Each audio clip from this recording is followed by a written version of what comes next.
This is a story of a woman, a widow who loves her son very much. The woman's name was Patience and the son's name was Emmanuel. Patience was a mother who gave everything for her only child. Her son Emmanuel was her whole world, the center of her universe. But soon he would look at his own mother in the eyes and say words that would shatter her heart into a million pieces. I promise you don't want to skip this powerful emotional journey packed with life-changing lessons that linger long after the final word. So get comfortable and prepare to be moved as we dive into this unforgettable journey. And if you're just tuning into our channel for the first time, please subscribe, turn on your notification bell, and don't forget to give this story a thumbs up if it touches you. Patience was 65 years old. She lived in a small, neat house on a quiet street. The house was always clean, and it always smelled of lemon polish and something good baking in the oven. Patience was a simple woman. She did not have much money, but she had a heart full of love, and all of that love was for her son Emmanuel. Her husband had passed away when Emmanuel was just a little boy. Patience had to be both a mother and a father. She worked hard, very, very hard. In the morning, she cleaned offices downtown. She would wake up before the sun when the streets were still dark and quiet. She would scrub floors and polish desks until her back ached. In the afternoon, she worked as a cashier at the neighborhood grocery store. She would stand for hours smiling at customers, even when her feet were tired and swollen. Sometimes on the weekends, she would take on a third job, mending clothes for people in her community. Her hands showed her life story. They were not soft and smooth. They were rough with calluses on the palms and little nicks on the knuckles. Her face also showed her years of hard work. There were lines around her eyes from squinting in the early morning sun, and lines around her mouth from a lifetime of smiling through her struggles. Near her left eye, there was a small, pale scar, a faint line that most people didn't even notice. But to Patience, it was a reminder of a long-ago day filled with smoke and fear. Everything she did, every dollar she earned was for Emmanuel. She wanted him to have a better life than she did. She sent him to the best schools she could afford. She made sure he always had new clothes, even if her own coat was old and thin. When he wanted to join the school's basketball team, she worked extra shifts to buy him the best sneakers. When he wanted to go to college, she took out a loan, promising herself she would pay back every single penny just to see her son succeed. And he did succeed.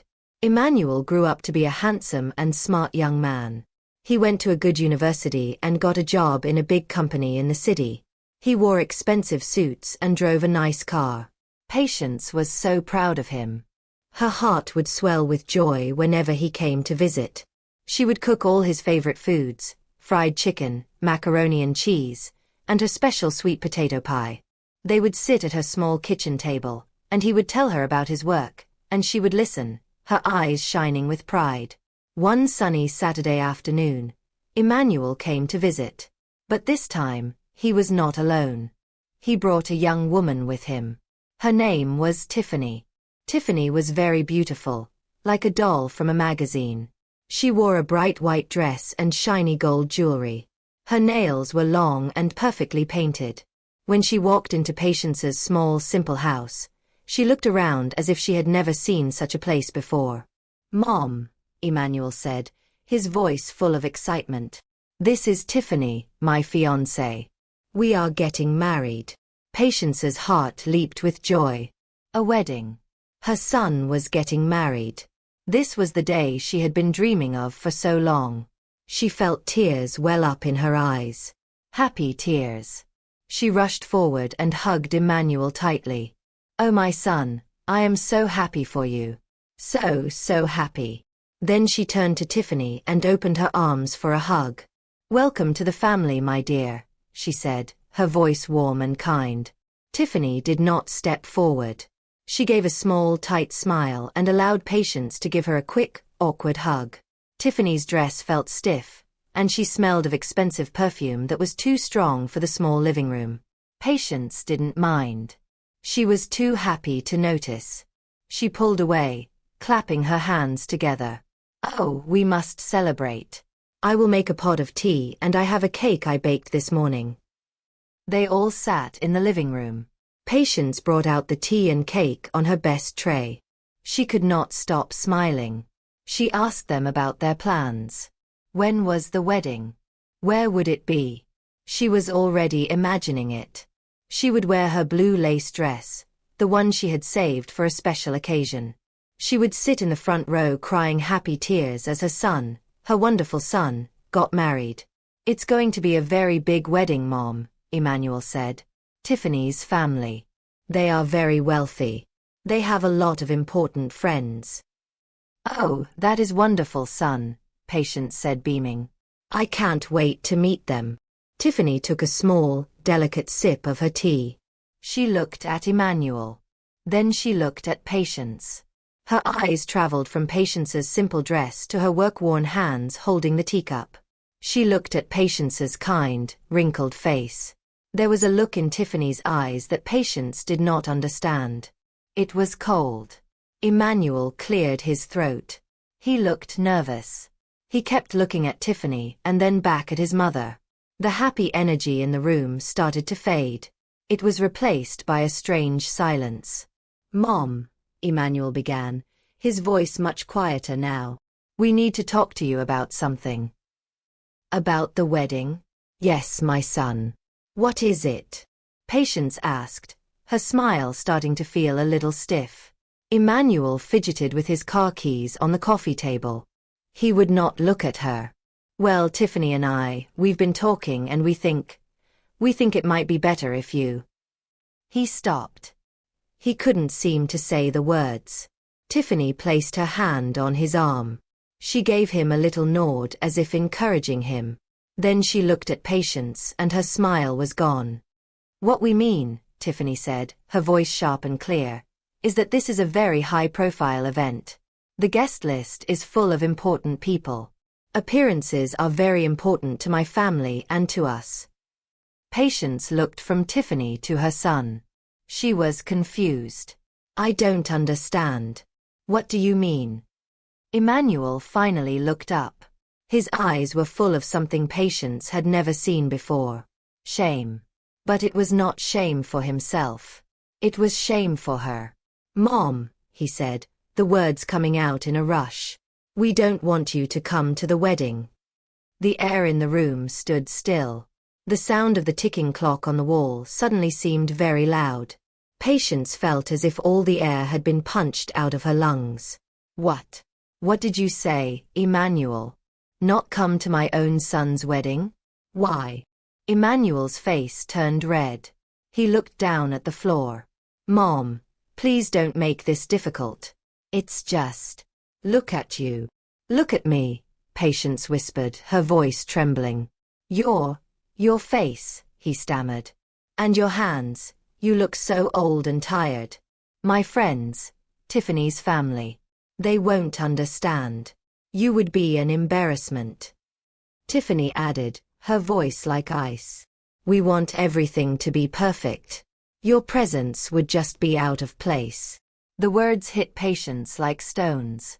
An embarrassment, out of place. Her son, her Emmanuel, the baby she had held in her arms. The boy she had worked her fingers to the bone for was telling her she was too ugly for his wedding. He was ashamed of the very hands that had fed him, the very face that had smiled at him every day of his life. She did not cry. She did not shout. A strange calm washed over her, a deep, cold, quiet in her heart.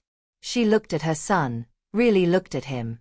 She saw the expensive suit, the shiny watch, the confident man she had helped create, but she no longer saw the little boy she loved. She saw a stranger. She slowly stood up. Her movements were steady. She looked at Emmanuel and then at Tiffany. She did not say a word. She simply nodded. It was a slow, deliberate nod. Okay, she said. Her voice was flat, without any emotion. Okay, Emmanuel. Emmanuel looked relieved. He quickly stood up. Thank you for understanding, Mom. It's for the best. We'll send you pictures. Lots of pictures. He and Tiffany walked to the door, eager to leave. They left the half-eaten cake and the full teacups on the table. As they walked out, neither of them looked back. Patience stood alone in her quiet living room. She walked to the small mirror hanging on the wall. She looked at her reflection. She saw the lines. She saw the tired eyes. She saw the rough hand she held up to her face, and she saw the small, pale scar near her eye. As she traced the scar with her finger, a memory from long ago flickered in her mind. A memory of smoke so thick it was hard to breathe. The sound of a fire crackling and a little boy crying in fear. She remembered a promise she had made to herself in that moment of terror. A promise about protecting her son, no matter the cost. A single tear finally rolled down her cheek. But it was not a tear of sadness. It was a tear of decision. Her son wanted a perfect, beautiful wedding free of his embarrassing, ugly mother. She would let him have it. He would smile and laugh on his special day. But she knew something he did not. He would soon learn that a mother's sacrifice and a mother's pain came with a price he never ever imagined he would have to pay. The front door clicked shut, leaving a silence in the house that was heavier than any sound. Patience stood in the middle of her living room for a long time. The half-eaten cake and the fancy teacups sat on the table. A sad monument to a celebration that had died. She did not cry anymore. The single tear had been enough. Now her heart was filled with a quiet, solid resolve, like a stone settling at the bottom of a still lake. She walked slowly through her home. It was a house built on sacrifice. She looked at the sturdy sofa. She had worked 3 weeks of overtime at the grocery store to buy it so Emmanuel would have a comfortable place to sit when he visited. She touched the frame of his graduation picture on the wall. The price of that frame had been her lunch money for a month. She had eaten nothing but crackers and water so she could buy it for him. Every object, every corner held a memory of her love and her labor. Now they felt like relics of a life that was over. He was ashamed of her. He had looked at the face of his mother and seen only ugliness. The next morning was Monday. Patience woke up even earlier than usual. She did not put on her cleaning uniform or her cashier's vest. Instead, she went to the old wooden wardrobe in her bedroom and took out her Sunday best. It was a simple but elegant navy blue dress, the one she wore to church. She put on her good, comfortable shoes and a string of her late husband's pearls. She looked at herself in the mirror. She saw the lines, the tired eyes, the scar. But today she did not see ugliness. She saw strength. She saw a woman who had survived. Her first stop was the downtown bank. It was a large old building with marble floors that clicked under her shoes. She did not go to the regular teller line. She walked straight to the polished wooden door that said, "Mr. Henderson, bank manager." She knocked softly. A kind-looking man with gray hair opened the door. "Patience. Good morning. It's a surprise to see you so early. Is everything all right?" Mr. Henderson had known her for over 20 years. He knew how hard she worked. He had helped her with the loan for Emmanuel's college education, and he had seen her pay it back month after month without ever being late. "Everything is fine," Patience said, her voice calm and steady. "I need to make some changes to my accounts." They sat down at his big desk. Mr. Henderson pulled up her files on his computer screen. "All right, Patience. What can I do for you?" "I have a joint savings account with my son, Emmanuel," she began. "All of the money in that account is money that I have put in. I would like to close that account and move all of the funds into a new account under my name only." Mr. Henderson raised his eyebrows. This was the account Patience called Emmanuel's future. She had been putting money into it for years. "Are you sure, Patience? That's a significant amount of money. Is Emmanuel aware of this?" "I am sure," she said firmly. "My son is a grown man now. He has a good job. He no longer needs my help." Next, she looked him in the eye. "My son also has a credit card that is linked to my main account. He uses it for his expenses. I want you to cancel that card immediately. Today." Mr. Henderson looked worried. "Patience. I have to be honest. The balance on that card is very high. Your son has been spending quite a lot. A fancy dinner last week. A new watch the month before. Patience's face did not change. Yes, I know. I have seen the bills. Please cancel the card. There was one last thing. The apartment he lives in, she said. I am the co-signer on the lease and the rent is paid automatically from my account every month. I want to stop those payments. The next payment is due in 2 weeks. It will not be coming from me. Mr. Henderson leaned back in his chair. He could see the deep hurt behind her calm expression. He had seen her come into the bank tired and worn out after a long day's work to deposit her small earnings. He knew every dollar in those accounts was soaked in her sweat and sacrifice. He did not ask any more questions. He simply nodded. I will take care of everything for you right now, Patience. When she left the bank, Patience felt lighter. It was a strange feeling. A part of her life was over and it hurt, but it was also a relief. Her next stop was a small law office a few blocks away. Mr. Davies was a lawyer, a kind man who had helped her write her will a few years ago. He was surprised to see her. Patience, please come in, he said, ushering her into his office, which smelled of old books and coffee. What can I do for you? I need to change my will, she said simply, sitting in the chair opposite his desk. Of course, he said, pulling out her file. What changes would you like to make? He looked down at the document. Currently, everything, the house, your savings, your life insurance. It all goes to your son, Emmanuel. That is what I want to change, Patience said. Her voice was quiet, but it did not waver. I want to remove my son from my will completely. He will receive nothing. Not the house, not a single penny. Mr. Davies put down his pen and looked at her over his glasses. Patience. This is a very serious step. May I ask what has happened? Patience looked down at her hands. The hands her son was so ashamed of. For the first time, she decided to tell someone the full story. She told him about Emmanuel and Tiffany's visit. She told him their words. He said I was an embarrassment. He said my face was too ugly for his wedding. Mr. Davies listened without interrupting. His expression grew sad and then angry on her behalf.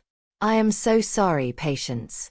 No mother should ever hear those words from her child. It is more than that, Patience said softly. She reached up and lightly touched the small pale scar near her eye. Does my face look ugly to you, Mr. Davies? Of course not, Patience. You have a kind face. My son thinks it does, she said. He has forgotten how I got this scar. He was only 5 years old. Our old apartment, the one we lived in after his father passed. There was a fire. It started in the kitchen. The smoke was so thick I could not see. I grabbed him from his bed, but a piece of the ceiling, a hot burning piece of wood, fell down between us and the door. Her voice was still quiet, but it was filled with the memory of that terrible night. I had to get him out. There was no other way. I put him behind me. I covered his little body with my own, and I pushed my way through the flames. The heat was terrible. A burning piece of the door frame fell and hit me here, she said, pointing to her cheek. It burned my face, but I got him out. I saved my son's life that day. She looked up at Mr. Davies and now there were tears in her eyes. This scar, this ugly face that he is so ashamed of, is the reason he is alive. The hands that he thinks are so rough and horrible are the hands that pulled him from a fire and he has forgotten. He looks at me and sees an ugly old woman who will embarrass him at his fancy wedding. Mr. Davies was speechless. He took off his glasses and wiped his eyes. Patience, he said, his voice thick with emotion. You are one of the strongest women I have ever met. He turned back to the will. What do you want to do with your estate? I want to leave it all to St. Jude Children's Hospital, she said. All of it. Let it help children who are really suffering. Let it help their parents. The new will was drawn up and signed. As she left the lawyer's office, the sun was high in the sky. The wedding was in 3 days. Patience felt a strange sense of peace. She had done what she had to do. In another part of the city, Emmanuel and Tiffany were at a fancy restaurant finalizing their honeymoon plans. They were laughing and holding hands. "I'm so glad we had that talk with my mother," Emmanuel said, sipping his expensive wine. "It would have been so awkward having her there. She just doesn't fit into our world." "You did the right thing, honey," Tiffany said, admiring her large diamond ring. "It's our day. It should be perfect." Emmanuel paid for the meal with the credit card his mother had just cancelled. He had no idea it was the last time it would ever work. On the day of the wedding, Patience did not stay home and cry. She put on her navy blue dress and went to church. She sat in her usual pew and prayed. She prayed for strength. She prayed for peace. And she prayed for the little boy she had lost. When the service was over, she spent the afternoon volunteering in the church kitchen, helping prepare meals for the homeless. Her rough hands were busy and her heart was calm. Miles away, Emmanuel stood at the altar in his tuxedo, a big, happy smile on his face. Tiffany walked down the aisle looking like a princess. It was a beautiful, expensive wedding. Everyone was beautiful. Everything was perfect, just as he wanted. He smiled for the cameras, surrounded by his new important family. He did not think of his mother once. He was smiling, but he did not know that his life as he knew it was about to end. And this would be the last day he would have a reason to smile for a very, very long time. The honeymoon was as perfect as money could buy. Emmanuel and Tiffany flew to a beautiful island where the sand was as white as sugar and the water was a brilliant clear blue. They stayed in a luxurious resort with a private balcony that looked out over the ocean. For a few days, they lived in a dream.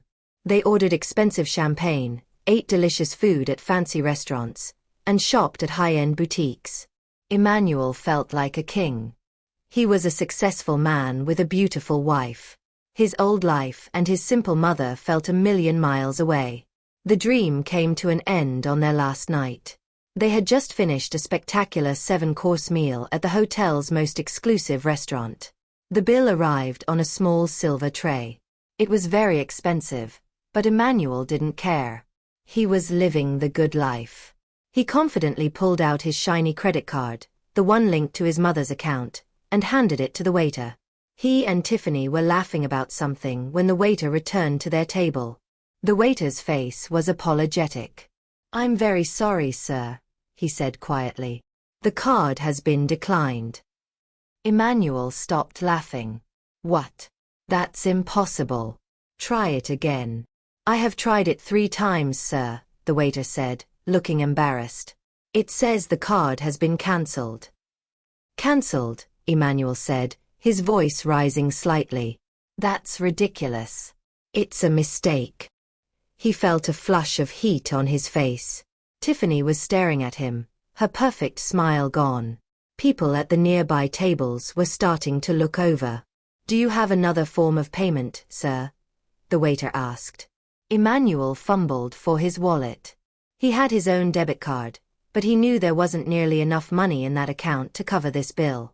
He had always relied on his mother's account for big expenses like this. He gave the waiter his debit card, praying it would work. It was declined too. Now, real panic started to set in. The manager was called. There was a quiet, humiliating discussion. Emmanuel had to promise to wire the money from his bank as soon as he returned home. They left the restaurant in shame, walking through the beautiful candle-lit resort with their heads down. The magic was gone. "What was that, Emmanuel?" Tiffany demanded as soon as they were back in their room. Her voice was sharp. "You told me you were a successful man. You can't even pay for a dinner." "It's just a bank error, honey," he said, trying to sound confident.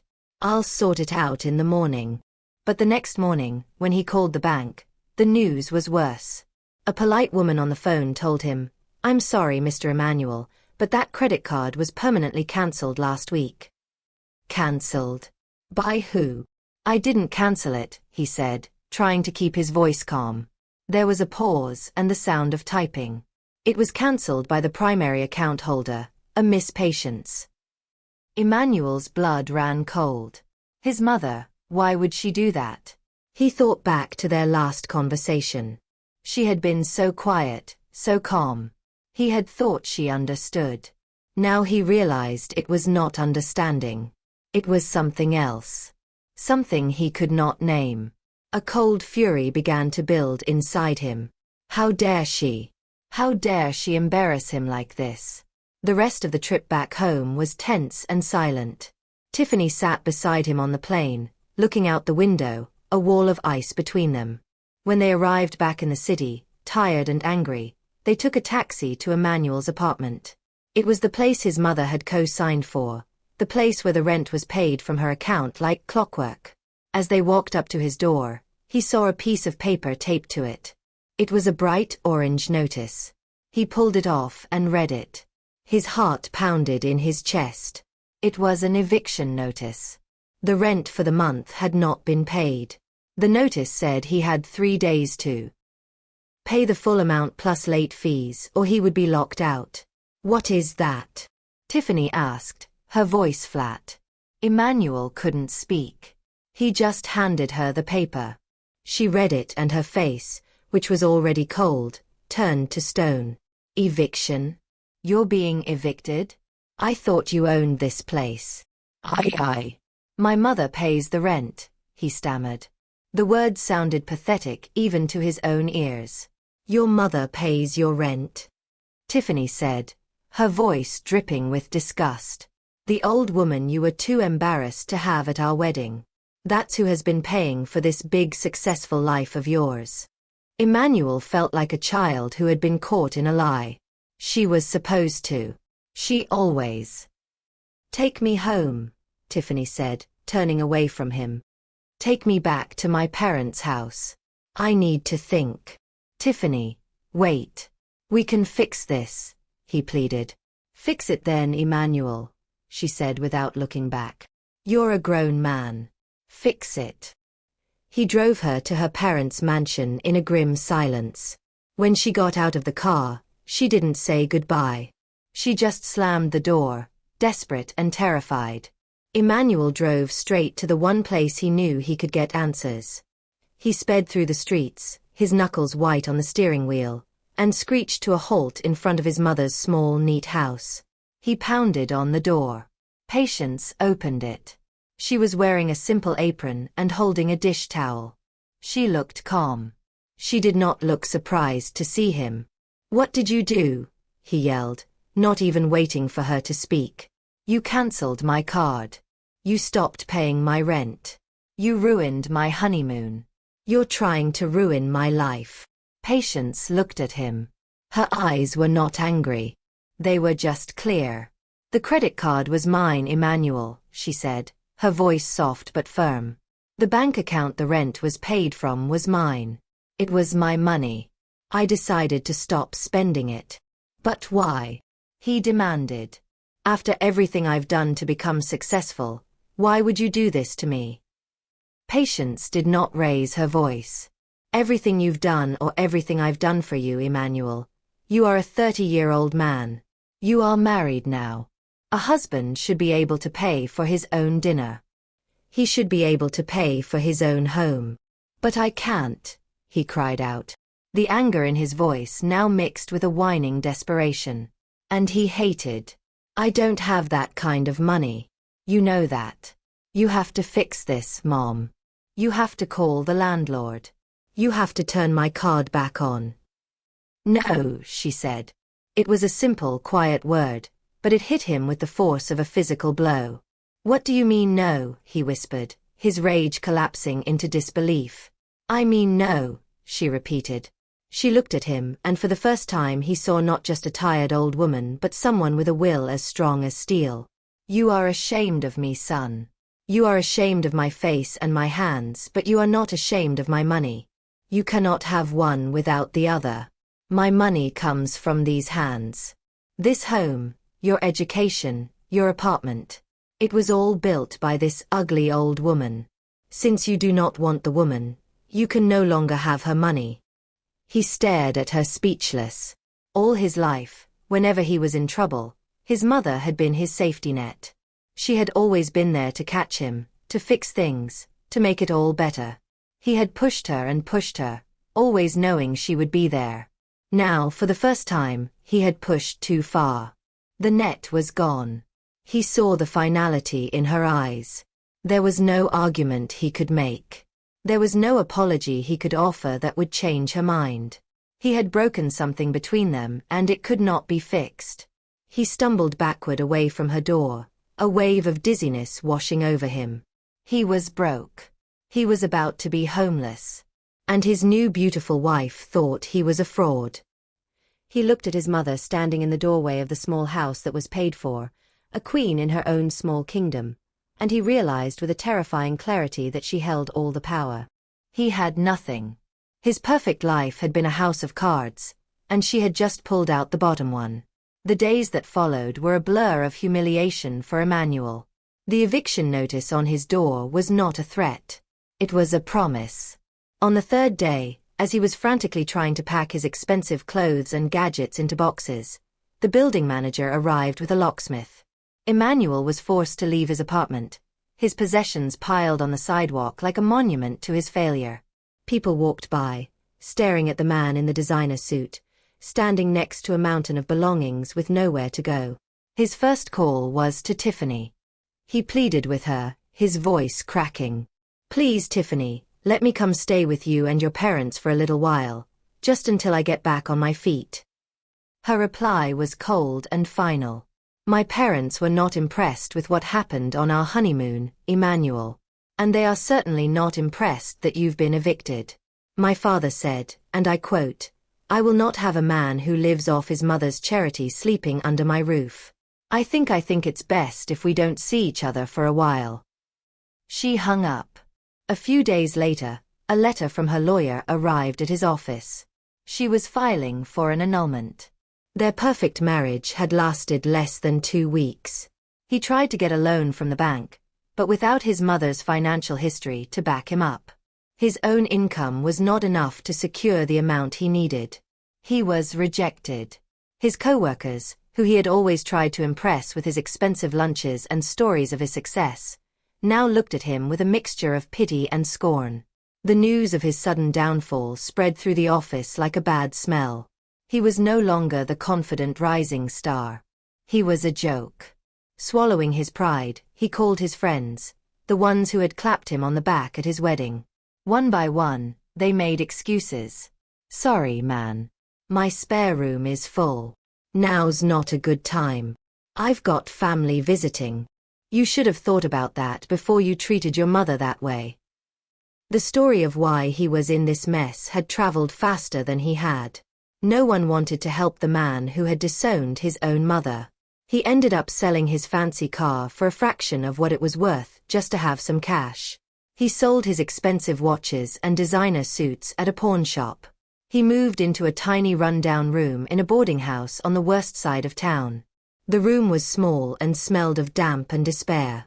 At night, he could hear sirens and shouting from the street below. He would lie awake on the lumpy mattress, staring at the water stains on the ceiling, thinking of his clean, spacious apartment, his beautiful wife, and the comfortable life he had thrown away. He had to take on a second job, washing dishes at a diner late at night just to make enough money to eat. His hands, once soft and smooth, became red and raw from the hot water and harsh soap. His back ached constantly. He was always tired. He was living the life his mother had lived for decades. And he finally understood what it meant. He finally understood the exhaustion in her bones, the calluses on her hands. One evening after a grueling shift, he found himself walking in his old neighborhood. He didn't know why, but his feet had carried him there. He stood across the street from his mother's house. The lights were on. Through the window, he could see her sitting in her armchair reading a book. The house looked warm and safe, an island of peace in a world that had become a nightmare for him. A deep, aching regret filled his heart. It was a pain far worse than being broke or homeless. It was the pain of knowing he had wounded the one person in the world who had ever truly loved him.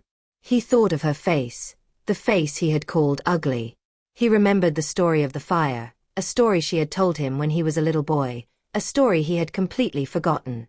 He remembered tracing the scar on her cheek with his little finger and telling her she was his hero.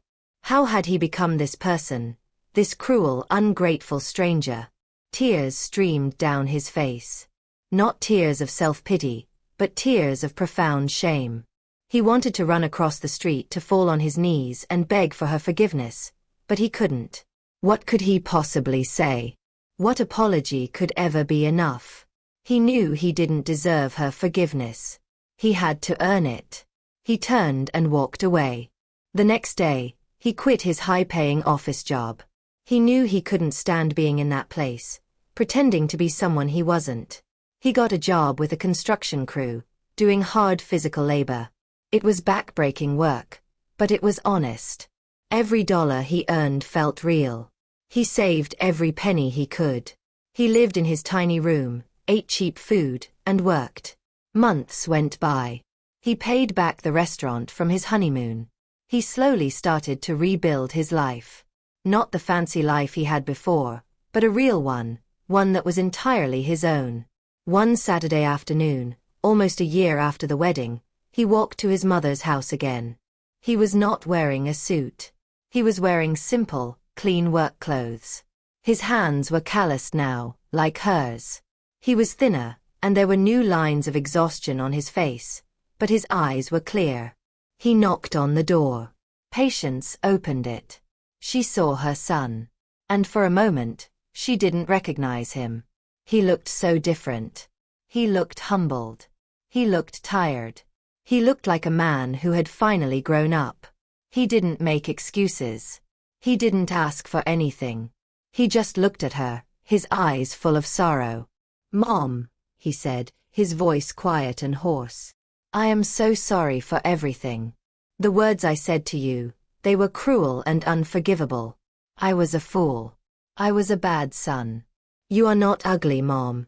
You are the most beautiful person I have ever known. That scar, it's not a flaw. It's a medal of honor that you earned saving my life. I never forgot the story of the fire. I chose to ignore it, and I am so sorry." He reached into his pocket and pulled out a small wrinkled envelope.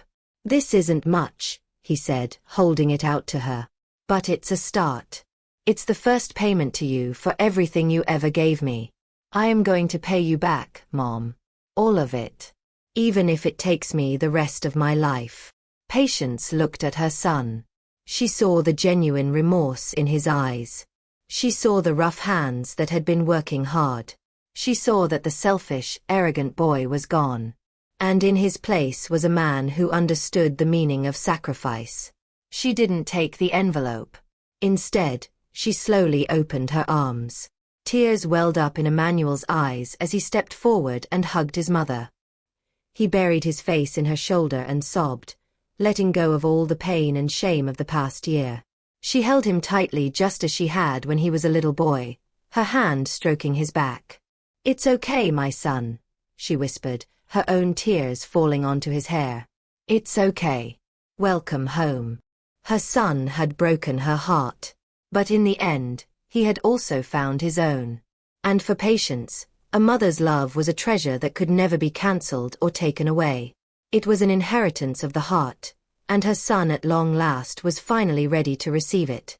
Dear viewers, this story teaches us a powerful lesson about gratitude and humility. The very things Emmanuel was ashamed of, his mother's old face and her rough hands, were the symbols of the sacrifices she made to give him a good life. He had to lose all the material things he cared about to finally understand that the greatest inheritance he ever received was not his mother's money, but her unconditional love.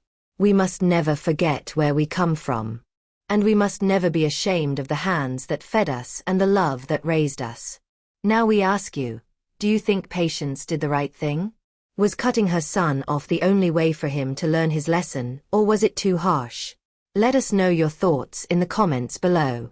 If this story touched your heart, please show your support by giving it a thumbs up, sharing it with someone who needs to hear it, and subscribing to our channel.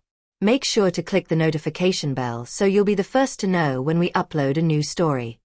From Granny's lips, we love you.